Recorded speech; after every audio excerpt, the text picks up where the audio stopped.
구독과 좋아요, 그리고 영상 제작과 분석에 슈퍼생스는 정말 큰 힘이 됩니다.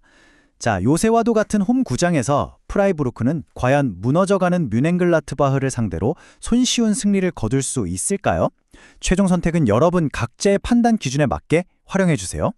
2026년 2월 22일 분데스리가 23라운드에서 SC 프라이부르크와 보루시아 뮌헨글라드바흐가 만납니다.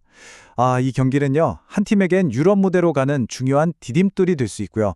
다른 한 팀에겐 강등이라는 낭떠러지로 한 발 더 다가서는 길이 될 수도 있어요. 말 그대로 운명을 건 한판 승부인 셈이죠. 지금부터 이 두 팀의 상황을 데이터를 통해서 아주 깊숙이 들여다보겠습니다. 분석 자료를 보면요, 두 팀의 현재 상황을 정말 기가 막힌 비유로 설명하고 있습니다. 한쪽은 모든 게 완벽하게 갖춰진 아주 튼튼한 신축 대단지 아파트 같고요.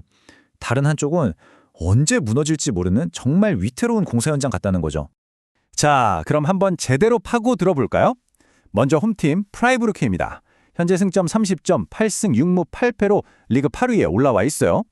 유럽 대항전 진출권이 걸린 6위권하고도 정말 지척에 있는 거죠. 반면에 원정팀 뮌헨글라트바흐는 상황이 아주 심각합니다. 승점 22점, 5승 7무 10패로 리그 14위까지 떨어졌어요.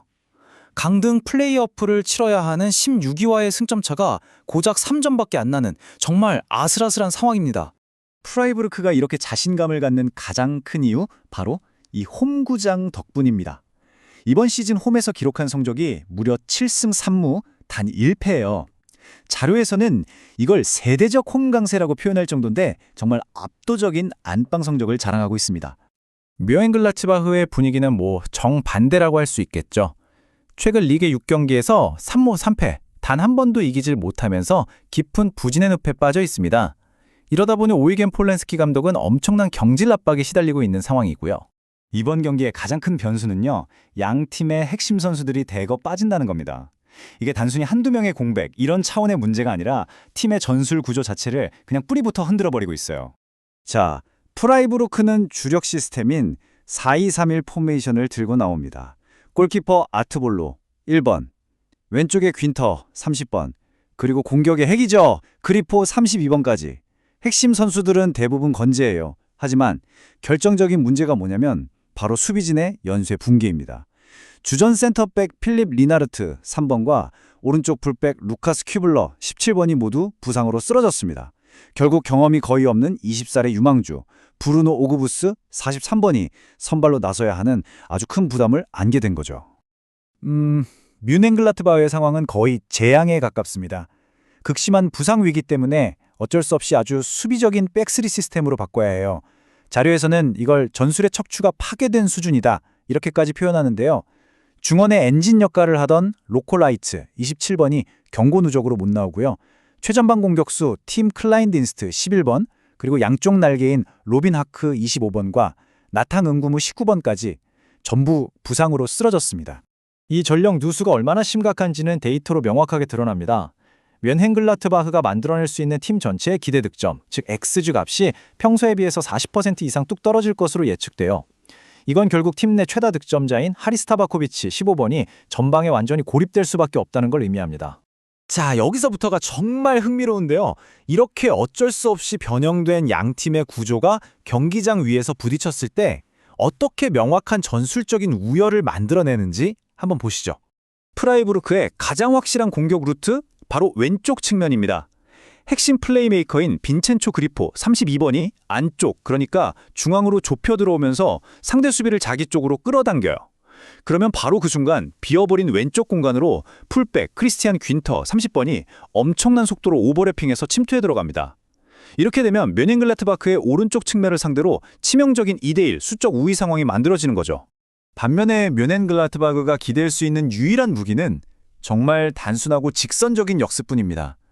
수비 라인을 높게 올린 프라이부르크의 뒷공간을 노리는 거죠. 특히 발이 아주 빠른 프랑크 오너라 9번을 이용해서 프라이부르크의 경험 부족한 센터백 오그부스 43번의 약점을 직접적으로 파고들려고 할 겁니다. 바로 이겁니다. 결정적인 포인트는 프라이부르크의 이 뒷공간 약점이 특정 시간대에 확 증폭된다는 사실이에요. 프라이부르크는 이번 시즌 후반전 시작 직후, 그러니까 45분에서 60분 사이에 무려 14골이나 실점했습니다. 이걸 리그에서 가장 많은 기록인데 이 시간대에 집중력이 급격하게 떨어지는 구조적인 결함이 있다는 걸 보여주는 거죠. 자, 그럼 이제 데이터로 넘어가서요. 이 수비 집중력 문제가 양 팀에게 각각 어떻게 나타나는지 구체적인 그림을 한번 완성해 보겠습니다.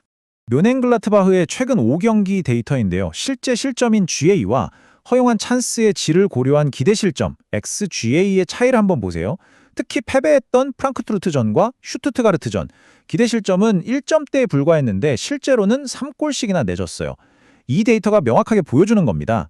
뮌헨글라트바흐가 수비적으로 만들어준 위기의 퀄리티에 비해서 얼마나 어이없이 많은 골을 내주고 있는지를요. 이것이 바로 핵심적인 심리 지표입니다. 뮌헨글라트바흐는 이번 시즌에 선제골을 내줬을 때 경기당 얻는 승점이 0.09점에 불과합니다. 리그 꼴찌 기록이에요. 이건 첫 실점 이후에 팀이 그냥 와르르 무너지는 전형적인 유리 멘탈의 증거라고 할 수 있겠죠. 그럼 이제 프라이부르크를 볼까요? 주전 수비진이 빠졌던 호펜하임전에서는 똑같이 무너지는 모습을 보이긴 했지만요. 그 이전 브레멘전과 슈투트가르트전을 보면 기대 실점보다 훨씬 적은 골만 허용했습니다. 골키퍼 노아 아트볼로 1번을 중심으로 위기 상황에서 오히려 놀라운 집중력을 발휘한다는 걸 보여주는 대목입니다. 사실 데이터나 전술을 넘어서 양 팀의 심리 상태와 경기 환경 역시 승패에 아주 큰 영향을 미칠 수밖에 없거든요. 두 팀의 마음가짐은 지금 극과 극입니다. 프라이부르크는 유럽 대항전 진출이라는 아주 강력한 동기부여를 안고 자신들의 요새 같은 홈에서 경기를 치릅니다. 반면에 뮌헨글라트바흐는 강등의 공포, 또 감독의 리더십 위기, 그리고 장거리 원정의 피로도까지 이 삼중고에 시달리고 있는 거죠. 그리고 여기 역사적인 데이터가 쐐기를 박습니다. 프라이부르크는요, 뮌헨글라트바흐를 상대로 최근 분데스리가 홈 17경기에서 단 한 번도 패배한 적이 없습니다. 11승 6무라는 거의 일방적인 천적 관계를 유지하고 있는 거예요. 자, 그럼 지금까지의 모든 증거들을 종합해서 가장 가능성이 높은 결과는 무엇인지, 그리고 혹시라도 이 판을 뒤집을 수 있는 변수들은 또 뭐가 있을지 한번 살펴보겠습니다. 우리가 고려해야 할 세 가지 변수 시나리오가 있습니다. 첫째, 관대한 성향의 다니엘 지베르트 주심이 거친 몸싸움을 계속 허용하면서 경기가 예측 불가능한 진흙탕 싸움으로 변질되는 경우입니다. 둘째, 프라이부르크의 백업 센터백이 결정적인 실수를 저질러서 퇴장당하는 변수가 있을 수 있겠죠. 그리고 마지막 셋째, 뮌헨글라트바흐가 아예 극단적인 텐백 수비 전술로 나와서 어떻게든 0대0 무승부를 만들어내는 경우입니다. 이 모든 요소를 종합했을 때 데이터 모델은 프라이부르크의 승리 확률을 65%로 계산합니다. 무승부 확률은 23%, 그리고 뮌헨글라트바흐가 이변을 일으킬 확률은 12%에 불과한 것으로 나타났습니다. 따라서 데이터에 기반한 최종 결론은 프라이부르크의 승리입니다. 뮌헨글라트바흐의 약해진 오른쪽 측면을 공략할 아주 명확한 전술적 우위가 있고요. 상대의 무너진 사기와 공격력 부재까지 고려하면 압도적인 우세가 예상됩니다. 프라이부르크가 선제골을 기록하고 꽤 편안한 승리를 거둘 것으로 전망됩니다.